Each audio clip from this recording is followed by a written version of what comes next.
So, dobrý večer. Good evening, everyone. It's been a challenge, I guess, for many of you to come here, so it's really much appreciated. Might be easier to fly from Prague to get to London than to get from different parts of the city to the Czech Center. But I think it's going to be for a while. I think we have very interesting presentations and discussions, and I think it just proves that the city is a living organism. You can see a strike on the tube, part of the mass transportation, the public transportation, and it seems all the cities in this array, it's quite challenging. I'm not sure that's going to be the topic of the discussions, but there are so many topics to be discussed in part of the architecture and the city planning. Of course, the trends which we are witnessing, the diminishing of the public spaces or the green spaces, parks on the one side, and really increasing the urban sprawl on another. And there are some new phenomena which we even have not thought maybe 2 years ago, such as the pandemic, the COVID pandemic over the last 2 years, really changing the perception of the city and how people do think in terms of living in the cities. The same might be the technological advancements of the transportation, like the autonomous driving of the cities. So there are a number of them, and I'm very pleased that we have really two exceptional experts and speaker here this evening. But before I'll introduce them, I also very pleased that this evening or this event is part of the London Festival of Architecture, which is becoming a tradition of the Czech Center. We're just following up on the last year very successful Brutal Beauty, the video guide of this building we are in, which is the Czech Embassy, this to be the Czechoslovak Embassy. So this is part of the LFA, and I do like to thank them being the co-partner of the event. So without any further ado, I'd like to introduce our first guest, which is Osamu Okamura. You know, he's an architect, but he's also a member of the faculty, and in fact, he's a dean of the Faculty of Art and Architecture at the Technical University in Liberec, which is north of Prague, around the Jizerské Mountains, if you are from the Czech Republic. Osamu is also very versatile. He's been a chief curator of a very successful project, Shared Cities, but also he's been a program director of the Reside organization, which does a lot of the development and architecture. I'm sure he might touch on that. Last but not least, he's an author of the book, so he's kind of inspired partially this evening as well with the title City for Everyone. And I'd like to say that the two artists that illustrated very recently has been awarded with a very prestigious Czech prize, the Czech Design Prize for the illustrations of the book. And the second presenter and discussant of this evening is Maniji Sverjis. And I'm sorry, probably I massacre your name pretty well. But she's the head of the public engagement and the architecture associations. I also like to say, as you have in your flyers, that she has been the co-curator of the British Pavilion at the International Venice Biennale in 21. That's right. And last but not least, we're going to have, after the two initial presentations, you're going to set the tone for this evening. Then I'll invite the chair of the discussion, which is Peter Smíšek. He's the architect and design writer who will moderate the discussion among two our guests. And of course, we will open it to your questions later on. So without any further ado, Osamu, if you please join the floor.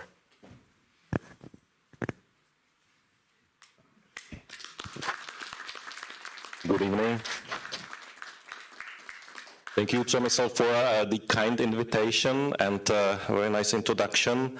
I will speak about this book predominantly, and it's difficult to speak about a book without having it in our hands. So I have a copy to send around, and so that you can browse.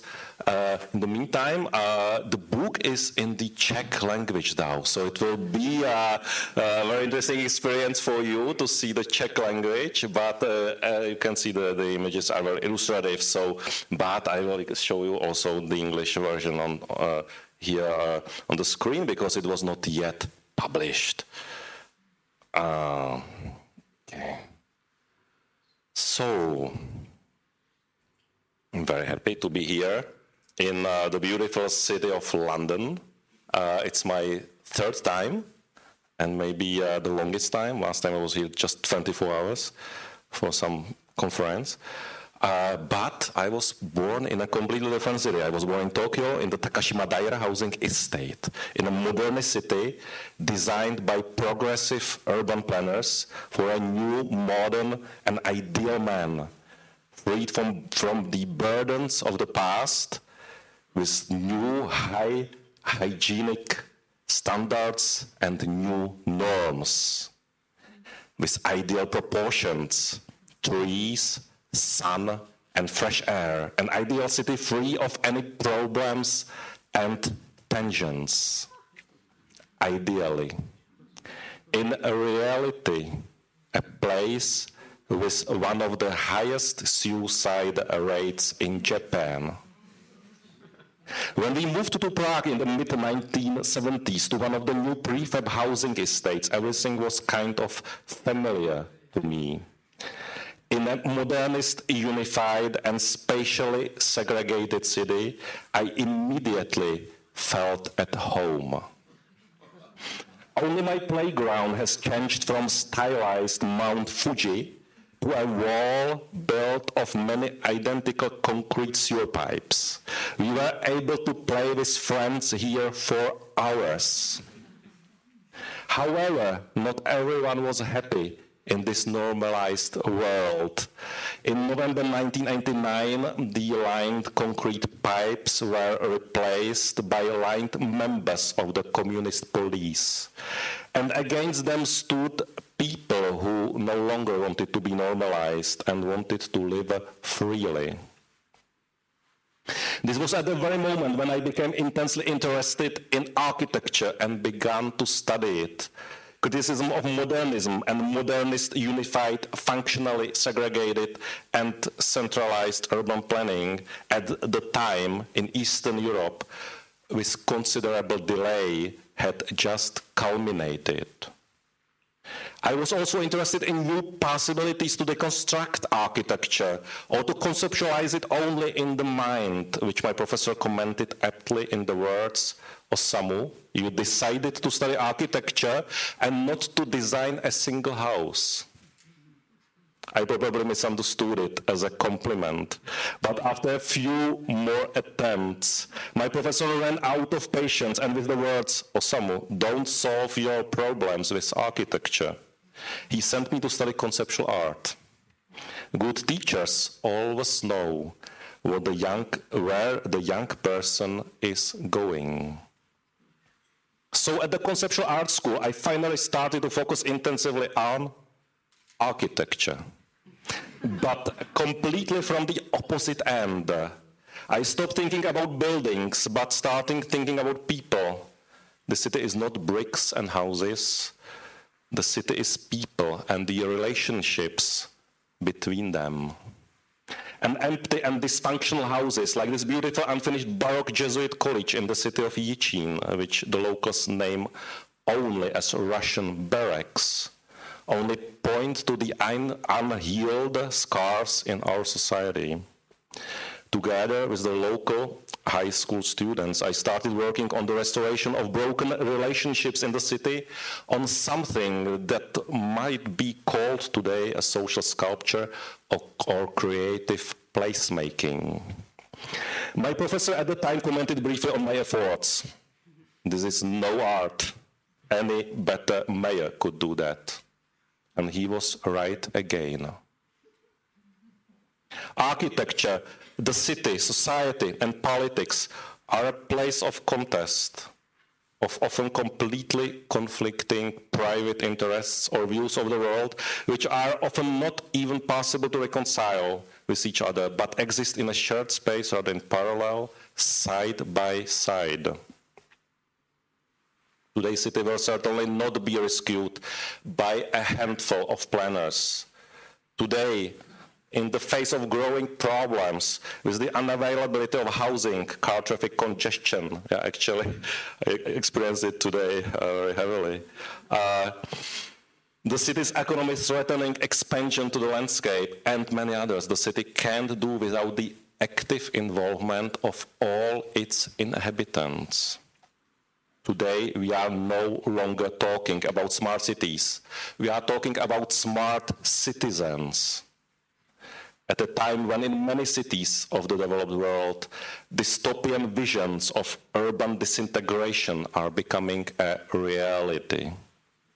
Chicago no longer speaks of the segregation of the rich and poor, white and people of color, but there is a talk of hyper-segregation. In a single weekend, the city has up to 74 people shot and 12 of them fatally.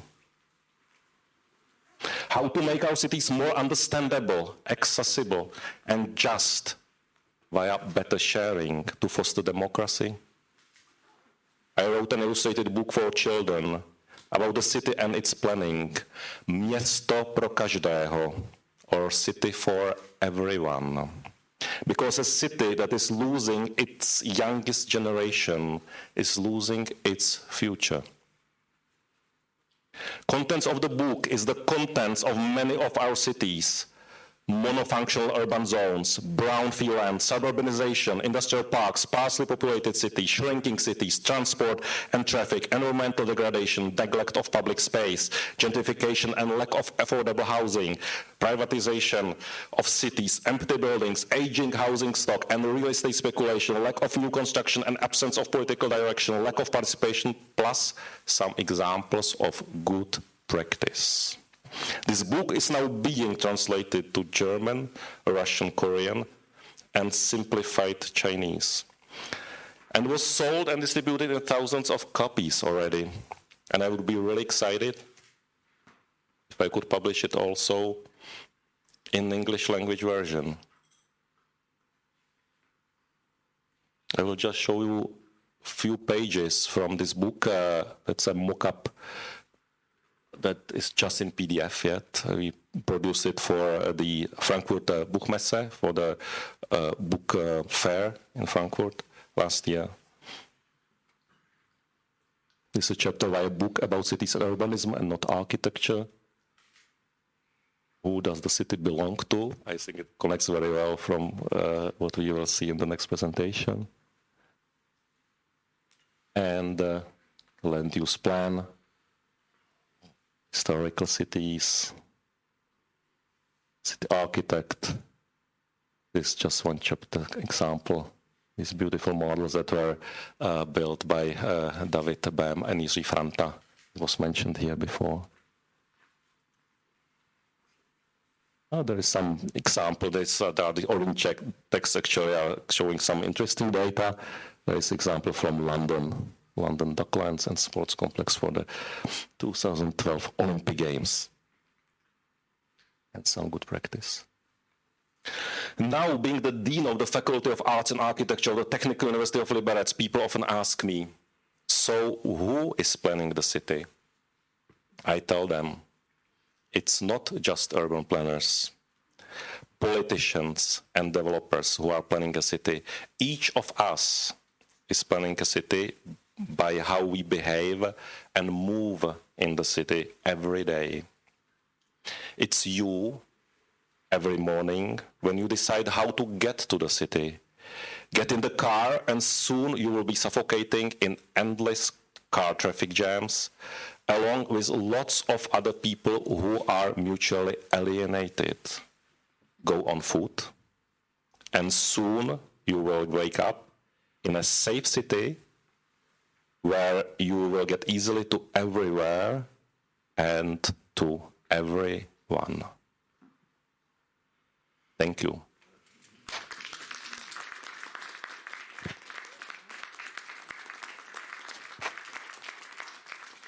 So I have a pleasure to invite Manje.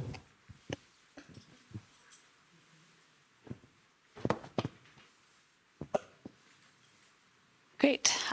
Well, thank you so much to the Czech Center for having me, but also Osamu for that amazing presentation that I think there's so many overlaps between our work, which hopefully we can explore in the discussion to follow. I think for today, in terms of the bigger topic of a city for everyone, I wanted to talk about this question about who has rights to the city and use some examples from projects I've worked on recently as a way to explore this and provide some context for the discussion to follow. So as mentioned in the introduction, this question of who has rights to the city is something that I explored in the 2021 British Pavilion at the Venice Architecture Biennale, which I co-curated together with Madeleine Kessler, and it explores the topic of privatized public space. And the exhibition has since returned to London and is on show at the Building Centre, which is just off Tottenham Court Road. So if you haven't been already, I would encourage you all to please go visit it, because I'm only going to have time to show you a few images tonight. But the whole kind of exhibition was inspired by this painting by Hieronymus Bosch, The Garden of Earthly Delights, which is reflected in our title for our exhibition, The Garden of Privatized Delights. But we were really, actually more than that, were inspired by the kind of triptych format of the painting, which frames this middle ground of earthly delights as a kind of rich, hedonistic, animated, and diverse space. But it situates it between two extremes. So the kind of utopia of the Garden of Eden on the left, and then the dystopia of hell on the right.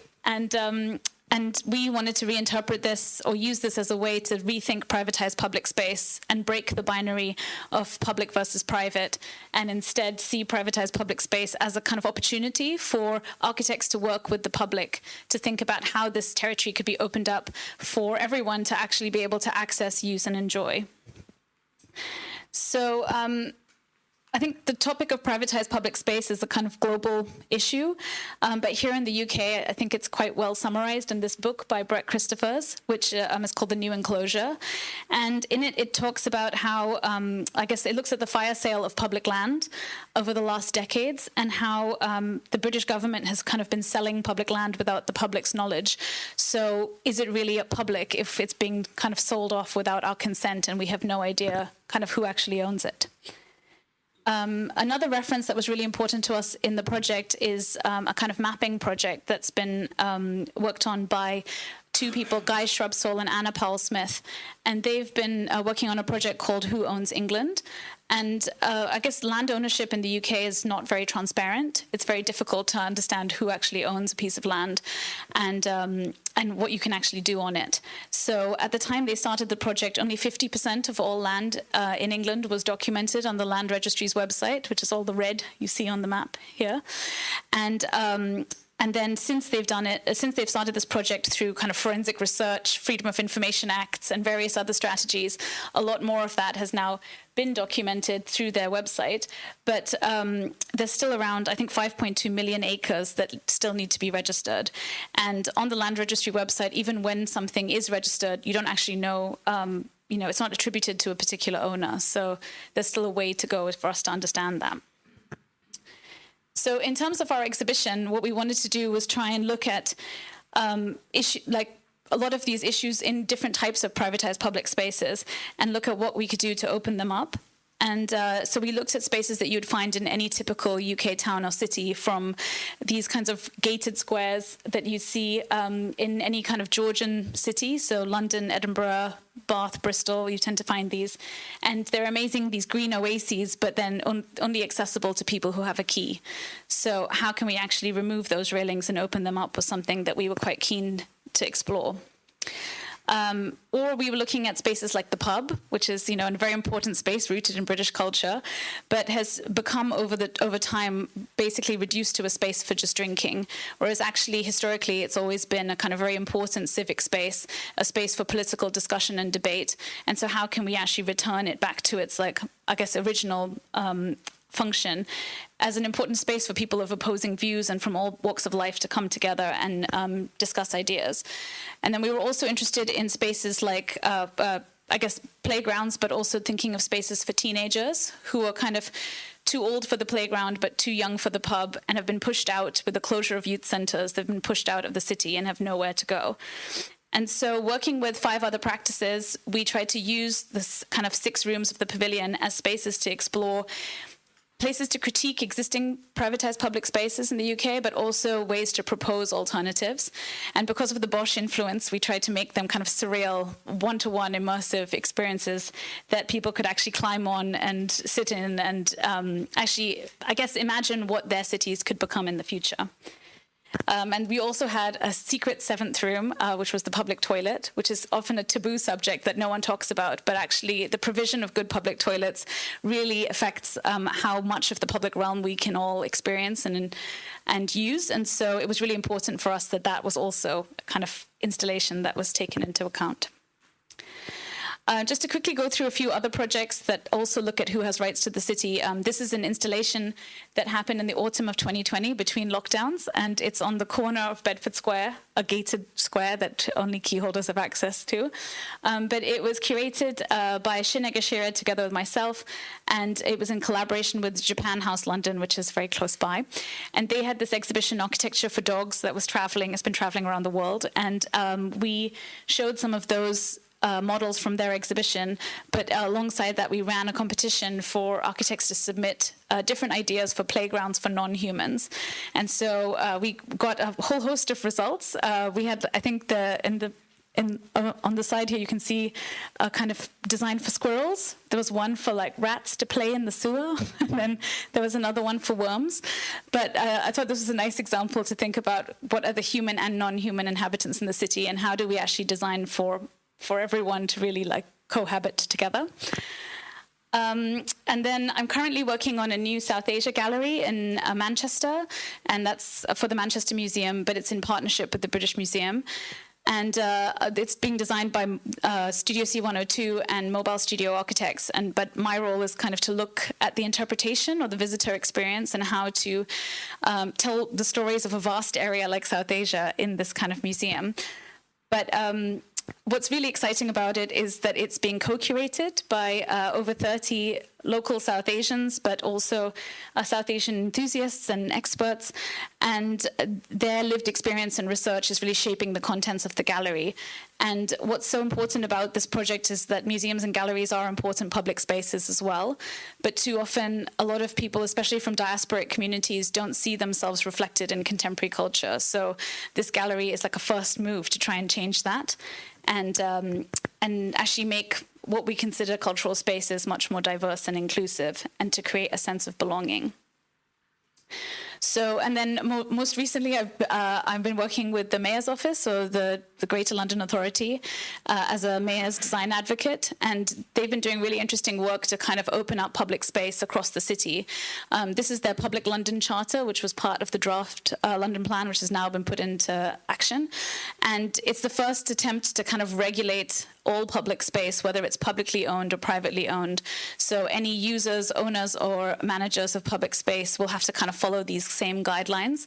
So it stops issues like, I think when the Occupy protests happened, I think there were protests in Paternoster Square, which looks like a public space and a space where you can protest, but actually, in reality, it was privately owned by the Mitsubishi Development Corporation, and so people were quickly moved off, and they were told they couldn't protest there.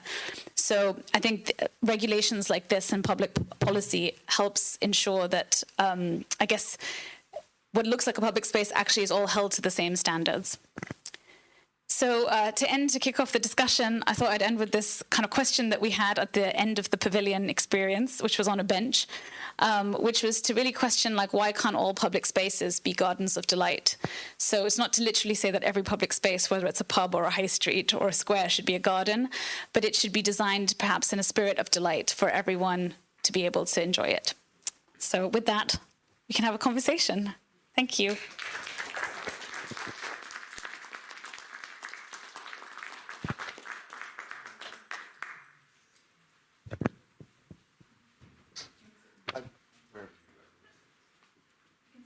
Okay, I'll sit.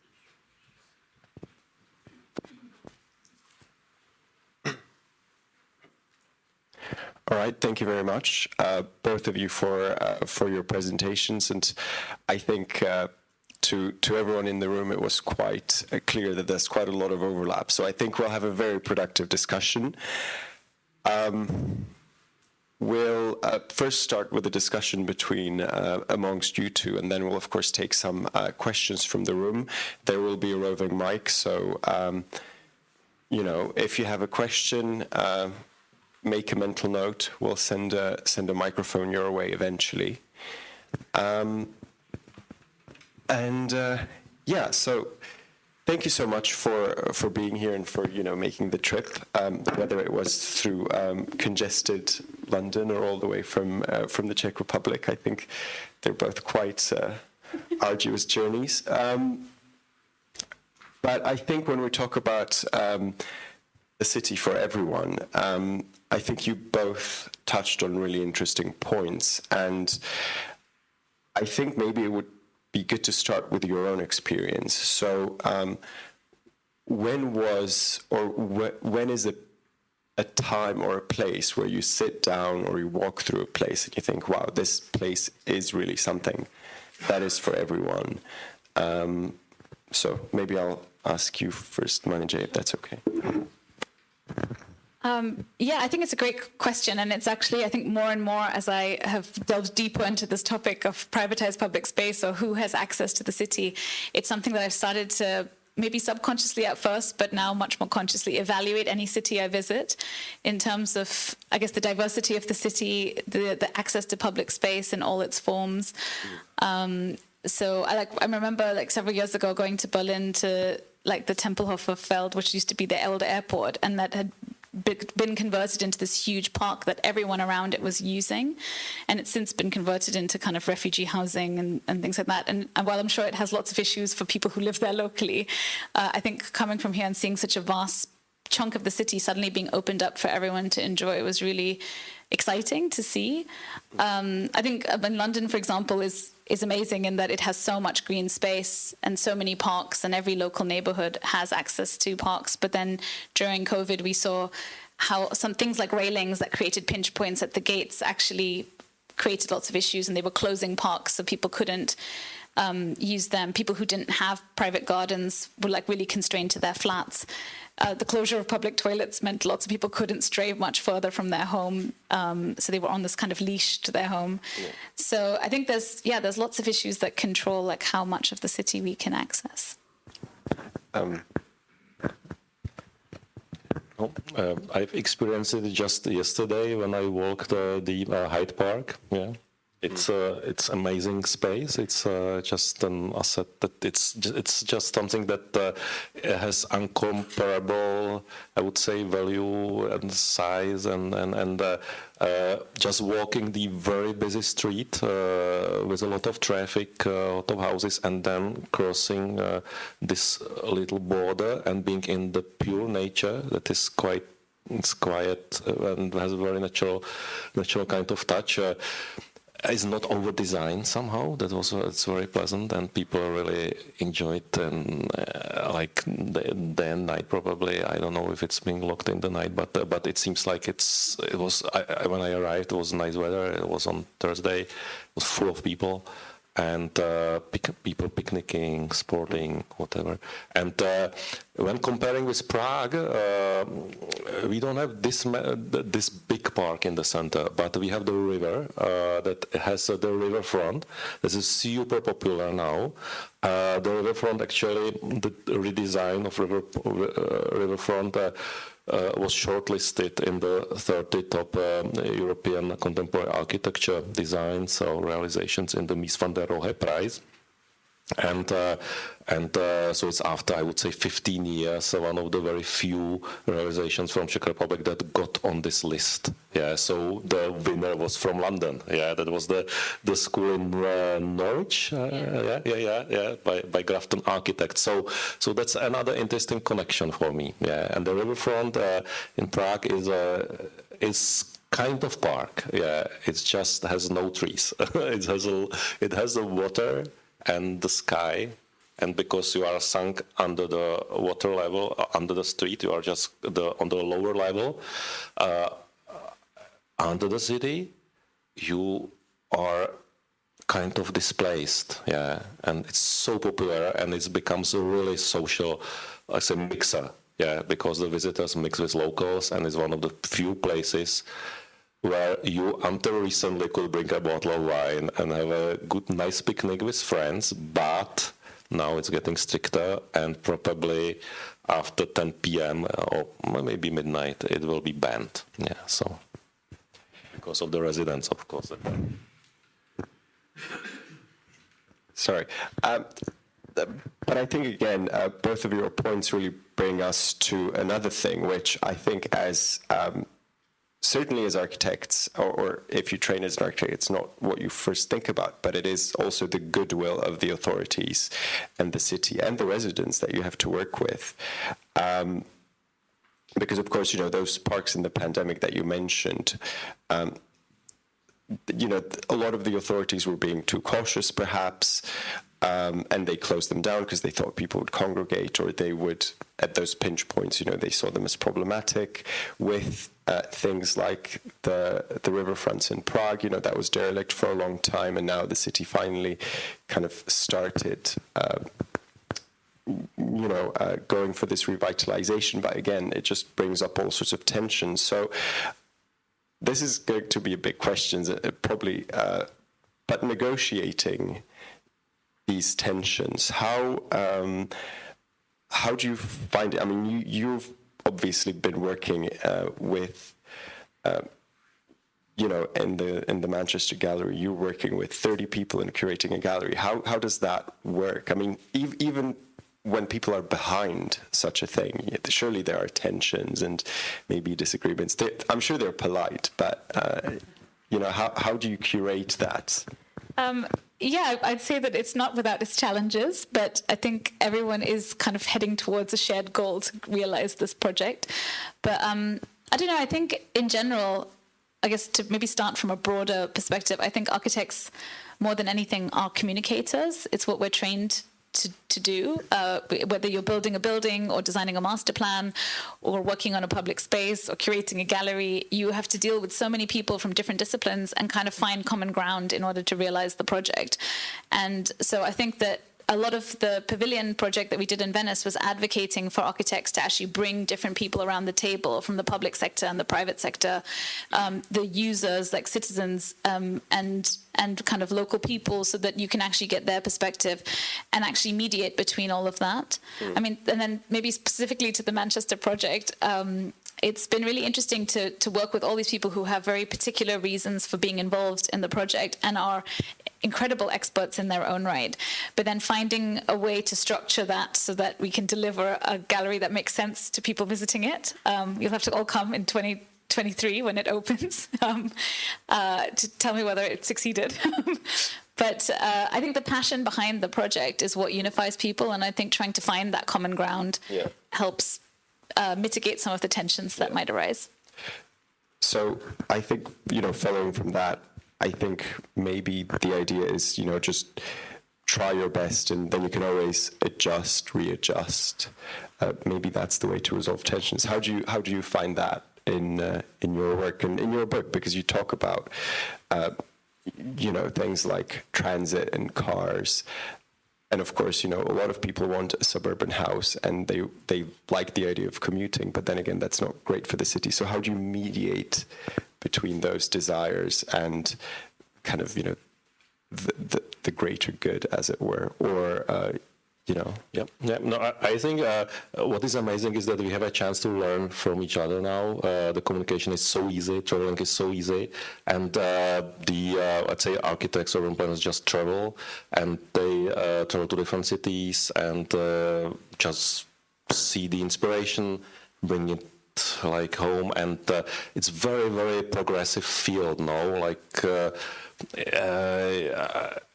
there, and also the architecture firms actually work globally today. So Jan Gehl, very influential Copenhagen architect who actually was working with under the Times Square in New York, designed it for pedestrians and so on, or worked on the New Zealand after earthquake. And so I think at certain moment he was a guru for many urban planners. Now maybe not anymore, but these kind of inspirations are very easy to put in practice, and only until recently there was a problem on the government side because many people in politics in Czech Republic were not as open as architects are. So architects were kind of door openers for them. So when we were doing these conferences, we were bringing top specialists from all over the world to tell us about their great achievements. But the politicians said, "Sorry, we don't understand them. We don't speak English. We don't want to speak with them." And so we said, "It's no problem. We provide a translator, interpreter. No, it's just so easy." And they said, "No, it will just slow us down. We are so busy, But it was 10 years ago, and the situation completely changed. The Prague has a new urban planning office. It is very, very young, very progressive, and now they picked up all the best practice from Zurich and Vienna. We have the Vienna is actually on the top of these livability charts now usually, because it's the accessibility of the housing that is very difficult to compare, I think, especially with London, but many other cities now. So this is actually our closest partner in many discussions. Yeah. All right. I think that's a really good point. Is also working with the institutions. Obviously, here in London, you're a design advocate for the mayor, and I think although there was a period where it kind of London planning was left in wilderness after 2000, I think it obviously with the Greater London Authority sort of restarted, and I think there's been a lot of good work done in terms of housing standards, in terms of what you're doing with the public space charter. But how does that actually get into practice? I mean, we have all these amazing people working on it, and I think here in London, equally as you mentioned in Prague, the planners, the architects who work for councils and the GLA, they're very progressive people, but we still have these issues with affordability, with inclusivity in a lot of spaces. So what's the catch, and how can we make it better? I try to be optimistic about all these things, but I only just got appointed to be part of the mayor's kind of design advocate program. But at the end, I can't take credit for the Public London Charter that was done by the previous cohort. But I think what's really interesting about that is to stop making it such an insular conversation, but actually opening it up to a range of practitioners from different ages, genders, backgrounds, who can give their perspective. And it's not just people I'm trained as an architect, but I'm not practicing architect. I'm much more of an architecture curator. And I'd say that there's a real range of kind of community organizers, architects, urban planners, curators, educators who are part of this cohort of advocates. And then they advise on people who've been commissioned to do research and create policy. But when we were working on the Pavilion project, I got put in touch by a then mayor's design advocate with the people working on the London Charter. And it was really great because they were looking at the same topics from a policy perspective, and we were looking at it from a design perspective. And we kind of met in the middle, and they contributed to our exhibition catalogue. So I think there is a long way to go to make the city more inclusive. But I think by trying to bring more people around the table and involve people to test these ideas out, but then also push it out into the real world through advocacy, it's really important. Yeah. And they have actually unlocked quite a lot of funding to recognize best practice on high streets, or in various types of public space, to encourage this kind of, so that what starts as policy can actually become reality. Shortly, build on it. But I think the accessibility of the city is very much connected with getting rid of barriers that are in between the people, because what is the essence of the city is to create a proximity of in between different people that would not otherwise meet, and just to profit together from this proximity and collaboration and communication. And if the city is not providing this proximity, but is creating more barriers than proximity, then it starts to be dysfunctional city. And that's something that is actually happening. Very often, we can see it all around, that many cities are creating more barriers than proximities. No? And some cities go completely wrong way.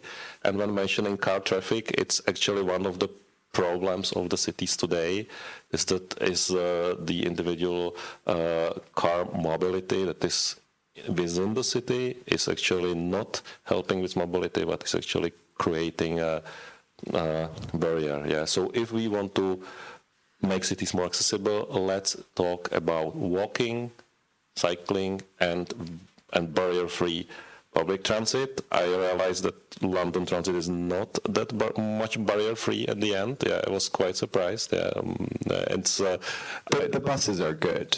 The buses they have a little platform for wheelchairs and for prams. So the buses are much better than the tube. Yeah, the tube is like so. Yeah, so and also the experience from riding a tube is quite unusual. It's so hot and so noisy and like I thought, okay, this is really no.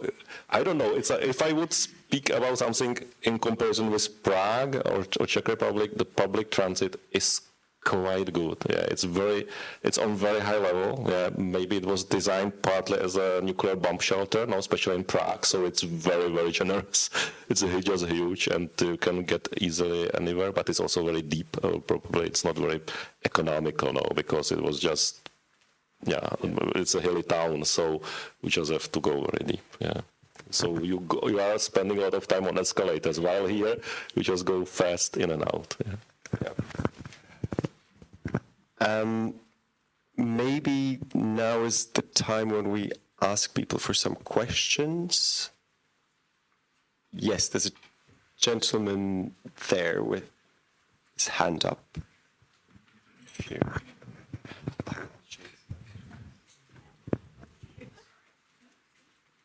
Thank you. Your presentation is very interesting on the aesthetic level, but surely London urgently needs housing.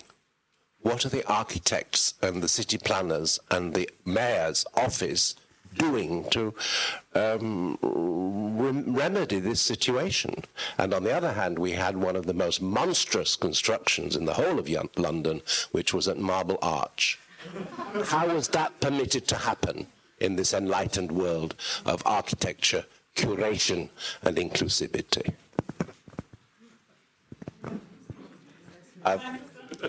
I think that's a big question. Yeah. I mean, I completely share your concerns, and I also have asked myself the same question on how that was allowed to happen. I think a lot of this is, while a lot of these systems are created with the best practice in mind, it's too easy still for people to negotiate their way out of it. So there's a requirement to provide affordable housing in every development, but it's too easy. I mean, even developers say it's too easy for them to just buy their way out of it. And if you provide a kind of paved square as a generic one-size-fits-all public space, you can get out of providing a kind of the importance of housing. And so until we enshrine that and make it a requirement as opposed to it's nice to have, we'll never fully solve that problem, or until we hold people to greater standards of accountability, or maybe even try and, if it's all going to be capitalist, incentivize people to provide this. I don't think we're going to get to a place where we actually can provide the housing that's needed. I wouldn't say housing is my specialty. I've been much more involved in conversations around public space, but I do think there are so many amazing, talented architects who practice in London and around the UK who are experts in housing, who are working on pieces of policy, but at the moment the arrangements with local authorities who are strapped for money and developers is such that it's become too easy for this this dialogue to not really be a dialogue and to just become a kind of transaction. So hopefully that will change in the future. And I think the pandemic has highlighted that these inequalities in society are only getting greater, but also, I mean, like homelessness, for example, when it always depends, I guess, on who's in power. Like when people were afraid that the homeless people on the streets might give them COVID, suddenly they were able to be rehoused temporarily in hotels.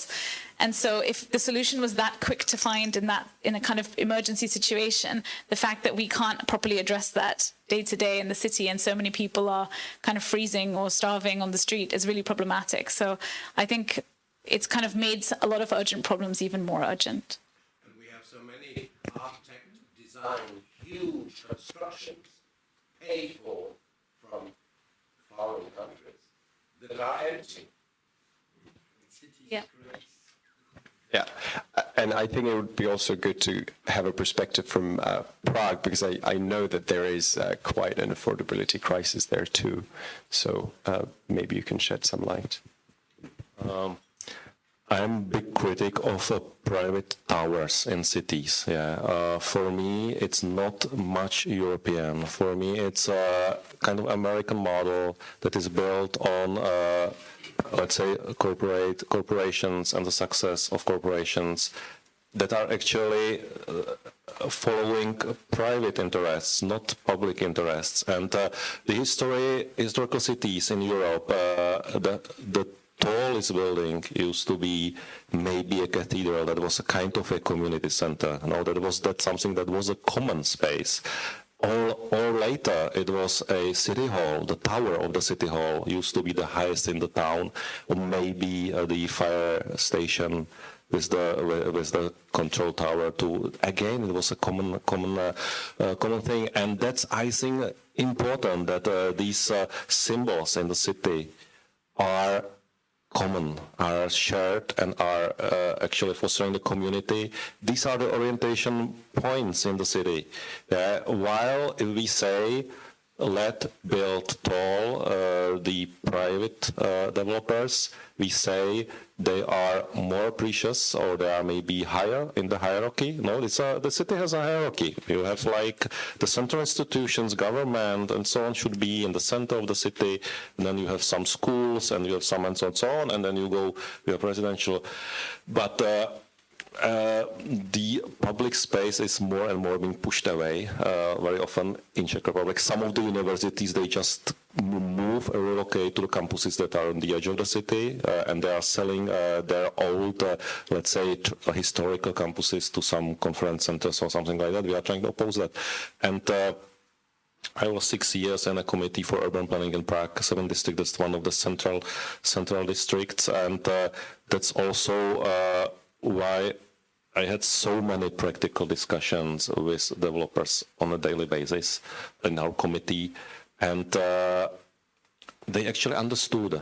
They understood when we had quite a strong point. The city government is at the moment is founding the city development company for housing, for affordable housing. So they allocated already some lots for these projects, and because the pressure is enormous. Yeah, but what I've heard, and I would like to ask, maybe I've heard that with every new development in London, you have an obligation to build 20% of let's say subsidized or affordable or housing on the spot. Is it true or not? Because that's something that we don't have, and I find as a great inspiration. Okay. Would you like to explain the London perspective again as you know, somebody who's probably, or can somebody in the audience explain? Because I know a lot of you probably know a lot about this topic. So if somebody wants to explain this to the rest of us, okay, maybe. All right, let's give it a shot. I think, I mean, as you pointed out, I think the word affordable is just being used as a placeholder. It's like used instead of what used to be kind of social housing, and which, like, I think affordable housing isn't really affordable. And there's lots of problematic examples as well, where even where affordable housing is provided. There's horrible situations where there's a playground that's in the building that only the luxury flats can access, and children who live in the same building can't play in the same playground, even though the children in the affordable flats can see it. They've sold it as a kind of luxury amenity as opposed to something that everyone should be able to enjoy.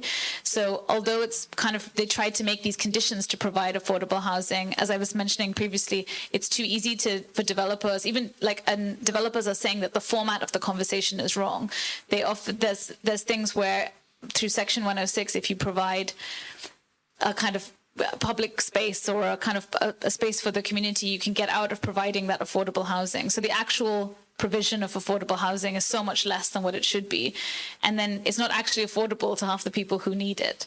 And as you pointed out, there's a lot of kind of perfectly good housing is just left empty and is owned by foreign investors. So like the project I showed in my presentation about land ownership, we probably need something about a similar kind of database that actually highlights how much of kind of housing that currently exists in the city is not being used, is not being properly provided, in order to make it more visible the kind of scale of this problem.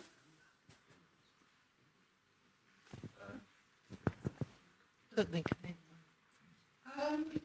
got two questions.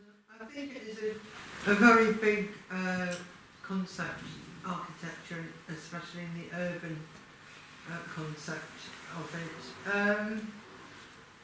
I'll give you both the questions together. My first one is, I know it takes years to become a qualified architect. Do you ever work on other people's successful urban housing designs, even if they're imported from another European country, because they've been successful? Do you study successful architectural designs which are designed by people who may put tower blocks up or a bit of landscaping, but it works because it's nicely designed? That's number one, because a lot of architects may be lucky enough to live in a lovely big house on the edge of the city, but they're designing for people where space is a premium. Number two, is it true, this is what I've heard, that modern architecture cannot be too fancy because it's too expensive? So instead of making buildings that represent modern times and are a bit decorative, we have very plain buildings that are not very exciting.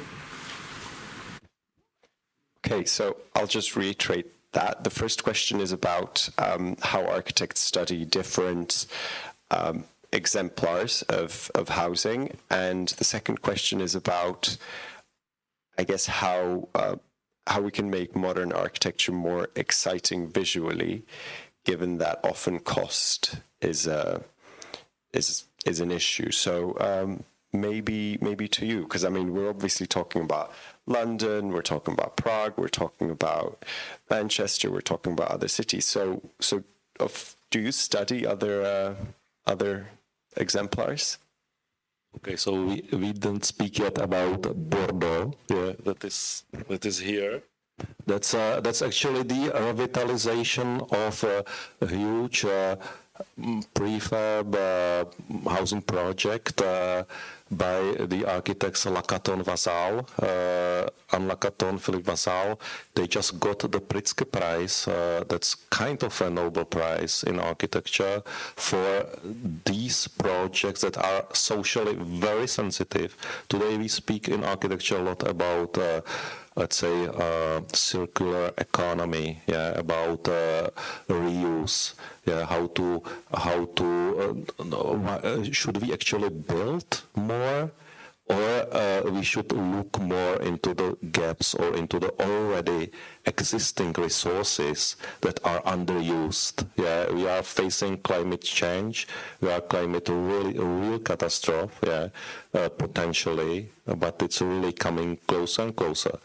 And we should be very responsible if we should even build. Yeah, and so of course in Europe, it's a complete situation than in developing world, as in Africa and or Southeast Asia, where the future megacities will be or are already. So this is a good example how to bring back to the life very affordable housing for people who need it. Yeah. I think that's such a great example, and it's something, I mean, I teach architecture, and that example is constantly used, as well as a few others. But I think what's really nice about it is it doesn't just demolish buildings that are, that already exist, because that's terrible for the environment, but it actually adds on to them. So it gives people more space, but in an affordable way. And I think to your question about, because of cost, that's what's making buildings less interesting. I think actually cost is a constraint, but there are ways that you can think creatively. I think that's what you're taught to do in school, is to be creative about what are the things you prioritize in terms of who's going to be using your building, and what are the ways you can make that better. I think the modernist aesthetic was maybe simpler or duller because it was trying to propose that architecture should be like a machine and it should be pure and things like that. And so it got rid of decoration in favor of a kind of more clean aesthetic. But I think nowadays things are changing. There's a whole variety of different styles at play. But I think architects are constantly referencing one another. Like, I think the whole point of the Venice Architecture Biennale is to create a kind of international exchange of ideas.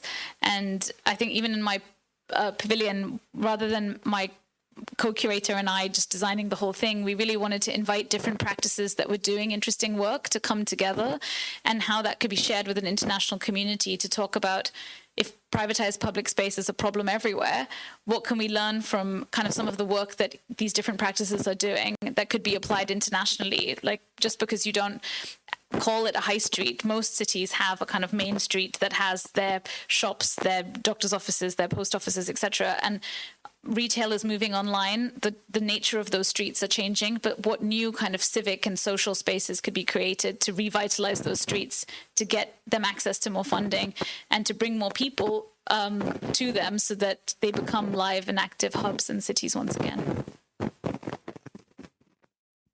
Actually, I like your notion of the high street, because that I put into direct opposition with the huge mega malls, that are often built and circling around the cities, and that are actually privatizing the, let's say, the microeconomy of the city, all these individual relations between the merchants, the sellers, buyers, the very, very, very personal relations, and also from the rents of these stores in the ground floors of the houses.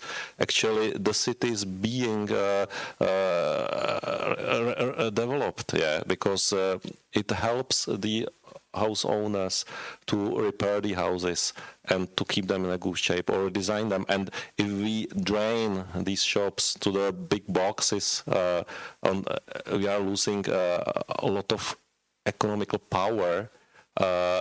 And the high street is an amazing public space, and I saw your exhibition today, and it's really, really. I recommend you, if you haven't seen it. It's in the Builder Center or Building Center. It's in the Building Center, and High Street is one of the chapters there, and it's very nicely described there. So how it actually, what great potential it has. Another one was pub. And that's maybe we have a common between UK and Czech Republic, because pub is a very important place in Prague to discuss public things, politics, whatever. Yes. No. Perfect. The lady at the front, and then the gentleman at the back, or the other way around. It's okay, I don't need a microphone. My question relates to what we spoke about, this idea of affordable housing and the sustainable reusing of existing stock in the housing market. I'm curious to hear your thoughts on the rise of this housing trend, the micro-housing, with the private micro units and public spaces with shared amenities. And do we see this type of housing in Prague? I know it's becoming more popular in large cities like New York, and even here as well. But I wanted to know what are your thoughts on that? Thank you. I just want to say and connect again to what I just said. In Czech Republic, there are 4,700,000 apartments. Out of that, 650,000 are empty, are vacant. Yeah. So these are the data. We have like hundreds of vacant houses and apartments. What is actually even more interesting, these are the apartments that are not often available or are not in city centers. Yeah. So 1/3 of these houses are in small villages and small communities that are more than 1,000 inhabitants. Yeah. So you would probably think about if you would like to move there or not. And most of these are in family houses. So these are the multi-generational houses that are not working as a multi-generation anymore. Yeah, there is just one generation living, and because it's private house, they don't want to rent the upper floor or the lower floor to anyone, and these stay vacant, but it's privately owned. What is of course a discussion is if there should be a tax from the vacated houses, vacated apartments, as is in Australian Melbourne or Paris or Israel or Canadian Vancouver. They have a special tax imposed on properties that are vacant. To your question on micro housing, I'm quite suspicious of it. I think that if it's not held to really tight standards, it can become really like unlivable spaces where you're like in a kind of tiny like box and you're forced to like live there. And in the case of the pandemic, like when you literally couldn't leave your home, living in such a small space when those shared amenities go away is really problematic.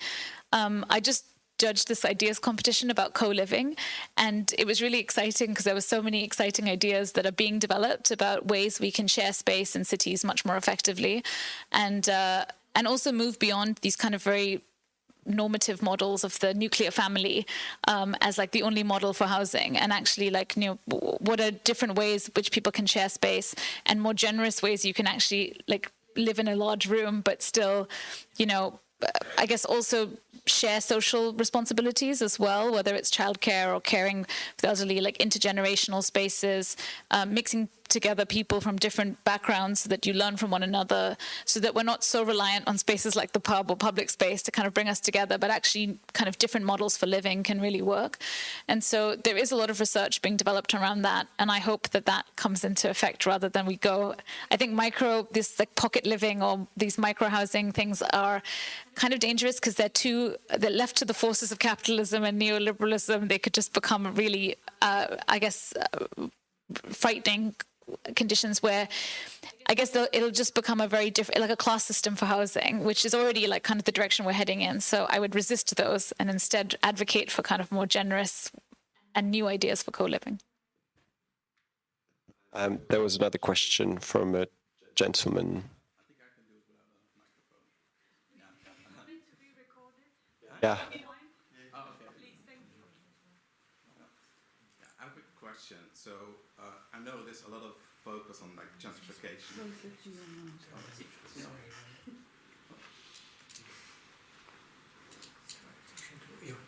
Okay. I'll repeat it afterwards. Okay. So there's a lot of focus on gentrification and that it's not good, etc.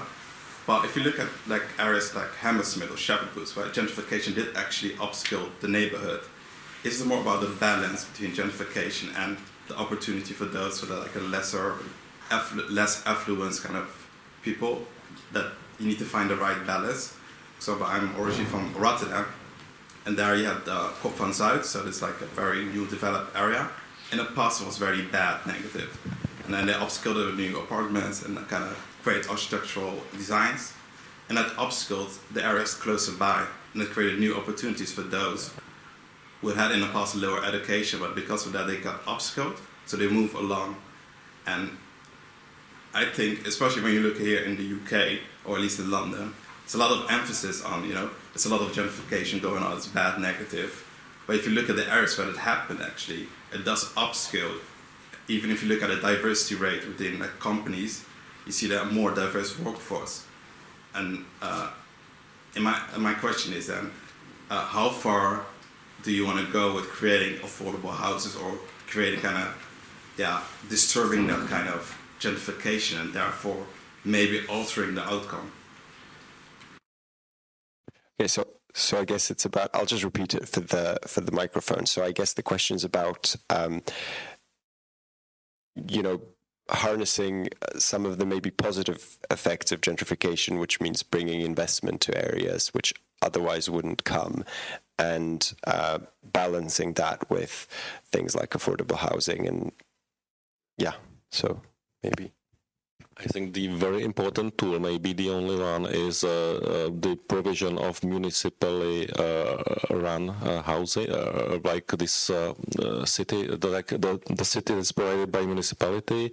In Vienna, 40% of all housing is developed and owned and run directly by the city, and plus 20% more are subsidized in any different form. Could be housing cooperative, for example. So up to 60% of housing stock in Vienna is actually off market. In Prague, it's unfortunately quite opposite. Only 5% of housing is municipally owned and run. That is the minimum to regulate, let's say, these negative effects of gentrification. It's especially touching elderly people who grew up in their neighborhood, and when they go on the pension, their salaries just go down very, very fast.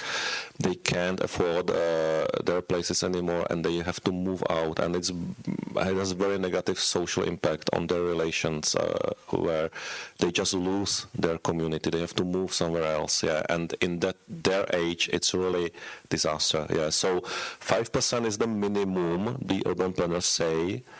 So in Prague, we are at the minimum, so that you can actually regulate a bit something, or have a little ambition to regulate the negative effects of gentrification. I think it's through regulation, or like through really clearly defining what a successful regeneration project looks like, that you can actually, I guess, balance some of that out. I think gentrification and regeneration, gentrification is always pitched as a negative thing and regeneration is pitched as a positive thing, but they're actually often two words to describe the same thing. And so I think you have to be really clear about kind of who gets a say in deciding what happens to an area. And there are examples, like we were talking about Dalston before the talk started, and like the Turkish community in Dalston wasn't pushed out by regeneration. If anything, they're benefiting from it because all their corner shops have been rebranded as organic supermarkets, and they sell the same things for a lot more money. But then on the other hand, like, were they really involved in those decisions? Like, did anyone consult them, or have they had to adapt very quickly in order to, and it's only probably the more affluent people who could from that community who were able to stay there. So how do you preserve what's special about an area or the communities that exist there already, but still allow more funding, like for them to have more access to funding, and for maybe new people to come in within reason? And so it's really complex, and I think it only happens when there actually is a kind of visible process that's followed, and that people know where they can be part of that conversation at different points, which is, I think, something we do really badly right now. We do kind of consultation as a box-ticking exercise, as opposed to making the entire process of how we're going to regenerate an area visible to the community, so that they know points in which that they can access it, and also spending much more effort going out to them, so that it's not just reliant on the voices that shout the loudest to be part of the conversation, but actually that you reach the people that that wouldn't necessarily come to your conversation. But all of that takes effort and time, and not a lot of people want to spend that. So I think until there's systems in place that really enable that to happen, I think it is going to be like gentrification will always be problematic, because it's kind of really pushing people out further and further in the city, and it's ruining kind of what I guess we were talking about in high streets and pubs, the fact that you encounter people who have different opinions to you, that there's a diversity of programs and activities that actually make living in cities interesting.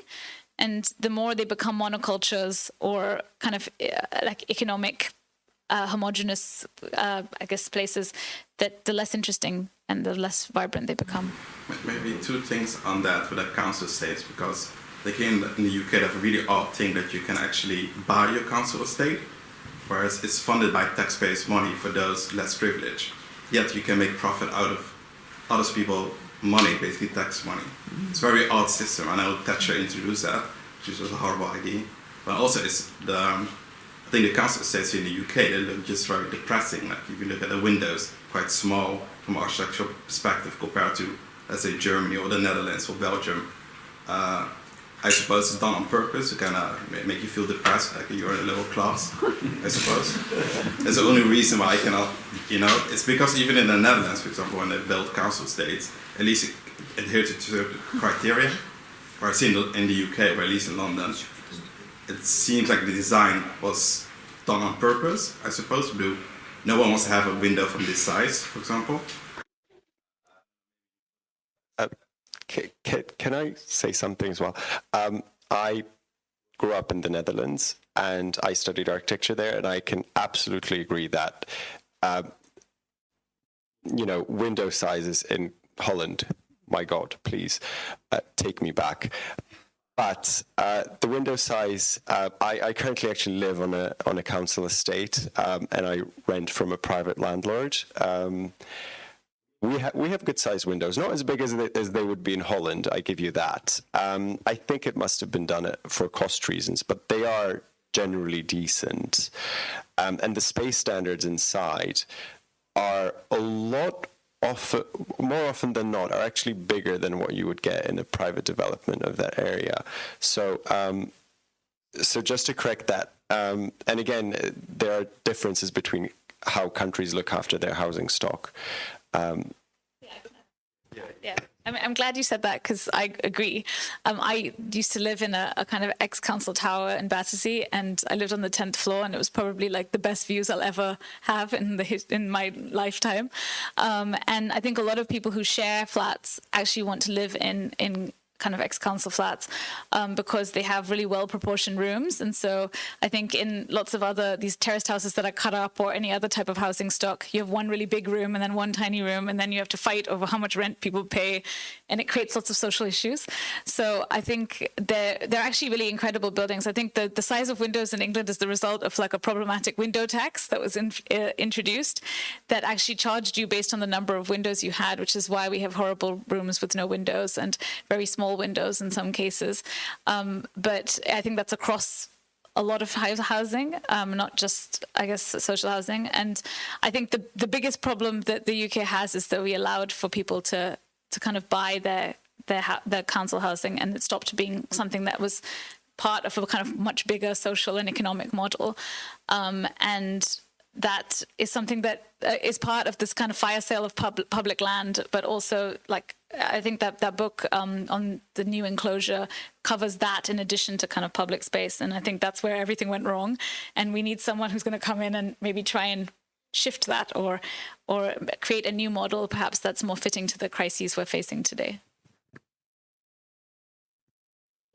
Also, maybe adding experience from Prague again. I think the COVID didn't help much let's say, variety of owners in the city because 90% of apartments in Czech Republic are actually privately owned by the tenants, by the people who live in these apartments. It's maybe quite unique, and they have these kind of cooperatives who manage the house together. So each apartment is owned by a different person who lives there, and people take mortgages from a bank to buy these apartments. Now with COVID, actually, many people got in trouble, especially people who are in tourist industry or in restaurant services and so on, because of the shortage of guests and so on, and they couldn't pay mortgages, so they had to sell it, put it onto the market, and the big investment funds started to buy these apartments, who were quite evenly distributed before, and now also with the rising prices of the apartments, the accessibility of these mortgages is much more difficult, and really the people are really, the wealthy ones are investing their money and the real estate is one of the safest possible investment in this, let's say, quite shaky situation. So they buy up a lot of apartments from actually individual owners. So it's a very dangerous situation, in a way. And there will be no much way back. In Germany, there are big protests in Berlin against these big owners, these big real estate funds, and they just say this should not be actually allowed. Any other questions or comments? There's one from the gentleman in the middle. Hi. I was curious to hear your thoughts on China's rapid urban growth and whether they should be seen as an example for developing nations, and whether you think that their cities growing at such a rapid rate is a positive or to their detriment. Anyone wants to start on China?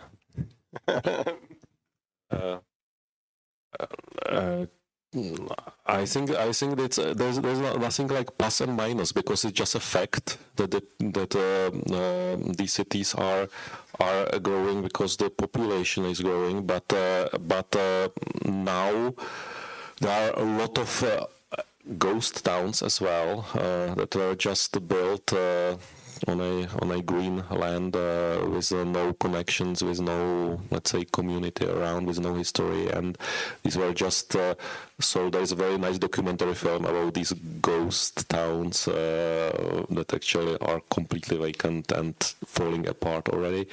But most of these cities are unfortunately built in a very unsustainable way. Yeah, they are typically like monofunctional, segregated, functionally segregated neighborhoods that are depending on the car traffic again. Yeah, so it is.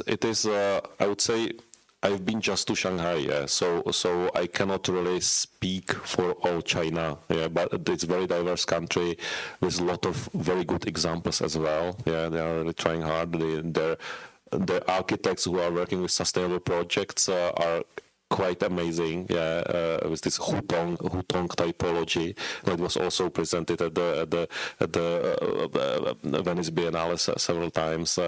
Very, very nice work with kind of community, social bonds in between the family around these courtyards, and a very traditional typology that is actually transformed into the contemporary design. So there are good and bad examples, but I think in general what China is trying to look at is to go much more sustainable now, because the air, the water is just unlivable. It's just so polluted that you cannot hide it. You can't really hide it. Even there is a communist regime. So. Yeah, I think what's interesting is, I guess, rather than the East always looking to the West as the model, what's really going to change, I think, in the next few decades is there's an opportunity for megacity. You talked about megacities kind of in Africa and India and China, etc. That when you were in your talk, and I think there's an opportunity for really new models of cities to be created in those places. But I think again, it could be victim to the same issues we've got in lots of European cities that were kind of left to economic forces to kind of become embodiments of capital. So I think it's interesting to think about what standards they'll be held to. And also there's a lot of innovation in the kind of historic building in those places in terms of sustainability. And it's about whether they choose to build their cities on those parameters or whether they kind of start to replicate kind of problems that have been created in the West. So it could go either way. We are also today speaking a lot about CO2 emissions, and so Europe is trying to get carbon zero 2050, but in terms of the let's say the energy consumption, the cities are actually consuming 2/3 of the energy globally, and also emit in the same time 60% of greenhouse gases, and so the cities are the biggest pollutants. Yeah, in the same time we are facing a huge rapid growth of population in developing world, and so if Europe will go carbon zero, definitely we should think about some good practice for developing world, how to use maybe more sustainable materials, how to make cities maybe more dense based on let's say the transit or the public transit and so on, so that these would not destroy the planet. Yeah. And these cities are getting out of control. While in Europe, in the UK, I believe as well, still Europe, right? So most of the cities are being planned by the urban planners. On the opposite, in Africa, the cities are getting out of control. No one is really planning them. These cities are instant cities, informal cities, and ad hoc cities. Yeah. So that's why I think the sharing the knowledge, the design thinking knowledge across the population outside of the architecture bubble or architect's bubble is so important, and to put it into the curricula of the elementary schools, how to build in a more sustainable way. It's very crucial, and that's what I learned in Chicago at the Chicago Architecture Foundation. They say we want to democratize architecture, we want to democratize design, we want to give it to the people. Yeah, because if everyone just makes a little incremental step in their life towards the better design and towards more sustainable design, then in the mass the impact is much bigger than the small group of architects could ever create. Yeah. Yeah, and I think that's what we're also here to talk about, because of course a city for everyone is a city that everyone can participate in and everyone has a stake in. And I think in both of your work, you try to encourage those processes. Obviously, you can do it in a kind of didactic, beautiful way of making a book showing, how this works in different countries and how it can have impact. You can zoom in on Britain and look at these high streets, private squares, pubs. You can work with people, and I think this would just be my last question to both of you: is what are your experiences with talking to young people specifically, but also maybe people who don't get quite involved in these things, maybe older people who've just arrived, people who haven't had much say before.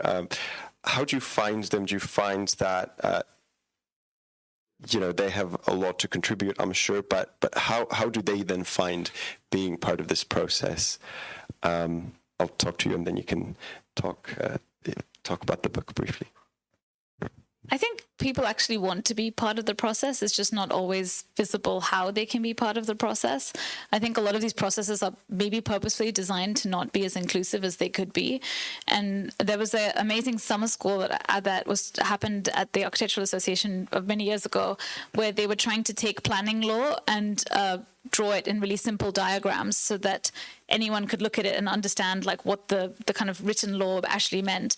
But in drawing it, they discovered all these loopholes that enabled you to do all sorts of things within the kind of planning law. So they created this publication called Subplan, which was really great as a kind of a very accessible way for people to realize how they could interpret the law to then, build an extension or, transform their immediate space.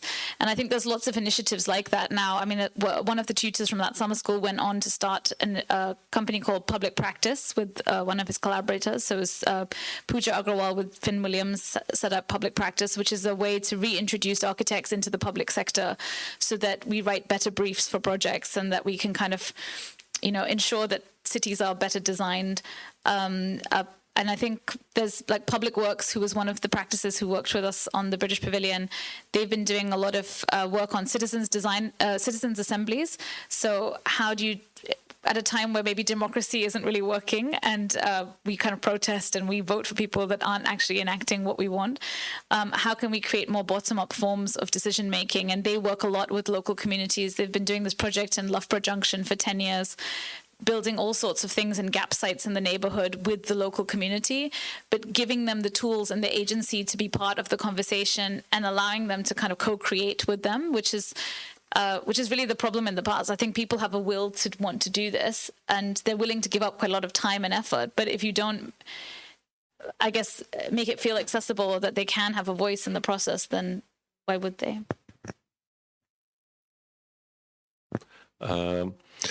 I would quite agree.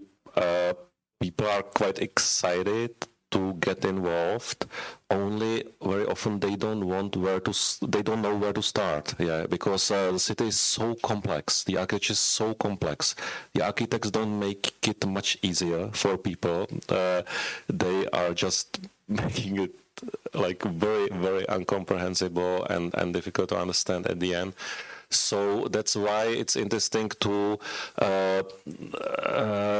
teach maybe or to explain the general public how to read the city. And what I've learned in the US was to start from the problem-oriented learning, because if you don't see the problem, you don't know what questions to ask and what results or solutions to look for.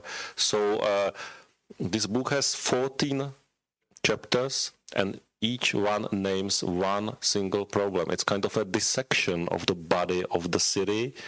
It doesn't exist as isolated phenomena in the city, in fact. But if I wouldn't do that, people would not understand. So that's why I can speak about brownfields. That's why I can speak about the unaffordable housing and empty houses and so on. So and traffic problems. So if you just say what decision causes what problem, then you can start people think how to revert it, how to change it, and what decisions in their life are actually changing already without knowing much about design. Yeah, because everyone is actually being involved in design, only maybe you don't know, but every day you are doing design decisions without knowing it, and you shape the city by how you are using it. Yeah. So this is yeah, that's it.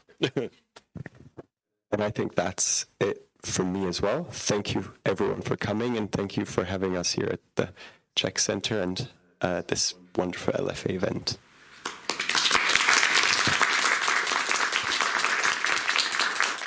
Right. The 90 minutes just for our discussion just flew by very quickly, and it's obvious that the city, on the contrary, in terms of the time, is a long distance run. But I think there are so many encouraging trends and signals, like the focus on sustainability.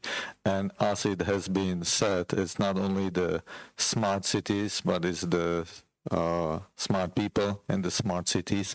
I think that's ahead of us. But before I thanks once again to our guests, I would like to also invite you for the next 2 weeks. There are a number of programs. Maybe say the next week we have a panel discussion here on very present situation, as all of us is aware, on Ukraine, and that's going to be panel discussions on the misinformation and the state control media in Russia and how they do influence the communications about the war and the aggression in Ukraine. And 2 weeks from now, as we mentioned, these two artists which illustrated this beautiful book, David Ben and Jiří Franta, they will be here in town opening exhibitions at the Czech Center, and another part of the exhibition will be outdoor exhibitions and the fans of the embassy. So you are all cordially invited on 22nd of June for the private view. So now I would like to thank our chair of the discussion, Peter Smíšek. Thank you, our expert and guest, Manji and Osama. Thank you. And thank you for coming and have a not too long journey back home. Thank you.